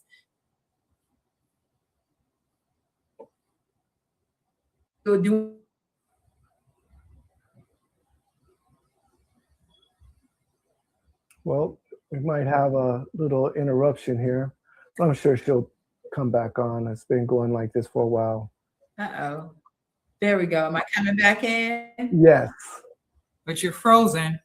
Yes. Yes. Am I still frozen? No. Good job. So if you are doing data entry during the daytime, but you're really a minister, do your ministry, right? If you're helping people with their spirit, with their mind, with their emotions, right? Then do that. Even if you're doing that on the weekends or, after the day is over, make sure that you're doing that. Like Brother Tehuti with, doing the educational podcast and, creating, big, wonderful projects in the tech world. He may be doing other things as well, to be able to just keep the lights on, for now. And that's okay. Put in those extra hours, put in the extra time to make sure that you're making the contributions to our future, to our children, to our grandchildren. Drink water, do push-ups, make sure you're taking care of your mind, body, and spirit, because of course, if you're not here, then you can't make an impact. And that would just be, what I have to share with everybody as a final word. Fantastic. Thank you so much. Ms. Janvier, if you'd like to do your closeout. Hi, everybody. Thank you for joining us. And it was such a wonderful segment. I say that every time, but it seems like it's getting better and better. I want to thank you so much, Ashante, so much for all the valuable information that you brought. And seeing that you were able to get on and get off and back on, like we have a hard time doing that here. We could use someone like you. That technology. Appreciate you so much for giving that to us. I mean, it was a wealth of knowledge and things that we would never have, at least I would never have thought of. But I'm going to spend a lot of time on those sites that you gave me. Thank you so much. And everybody, if you didn't watch the whole thing, go back and watch it. It's worth it. But thank you for being with us as far as you have been. Thank you. Lizzie Woody. Yes, it was a ton of information that you passed on. And you do have a Facebook page, correct? Yes, Nikala Ashante on all platforms. I'm going to go to your Facebook page just because I want to help promote what you're doing. and get it out Thank to, to the people so that we can take advantage of it. So thank you so much with all the information that you're giving us. And, as everyone is saying, we need this. We need this. So thank you. Thank you. Ashe, Ashe, Ashe. And the last thing that I'm just going to say, everyone who's watched, I'm sure they appreciate the time and effort that we've been putting in.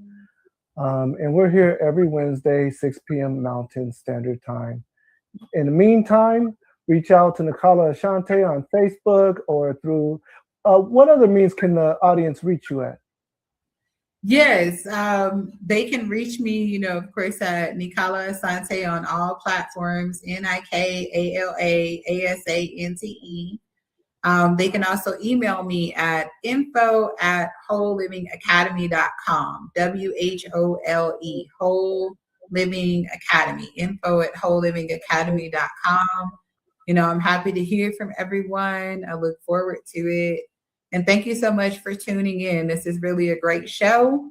And Brother Tahuti is, even getting ready to release some really powerful technology that I'm super excited about with the MelaNation App. Were you able to get the download that I sent the other day? I wasn't able to download it on my phone. If you're able to resend it, I'm going to try it from the PC. I think that my bandwidth on my phone maybe wasn't, enough, or maybe not enough storage to be able to download it directly there. Okay. Yes, indeed. When this goes live, we're going to show the actual app, the prototype to the app prior to the MelaNomics segment. But yes, indeed. And I know you gave me some very sound advice when we spoke last week in reference to some things that we can implement as well. So we definitely appreciate you. Definitely. Thank you so much. Thank you so much, Sister Marjorie, Sister Lizzie, Brother Tehuti. I really enjoyed, being here with you all today. It was an honor. Thank you for allowing me, to share our gifts. And thank you for sharing your gifts. Thank you, everybody, for tuning in. That being said, the honor is all mine. That being said, we're going to go ahead and end now. And I'll just like to say peace to the audience and peace to everyone who participated today. Ashe, Bye, Ashe, Ashe. Thank you. Thank you for being here.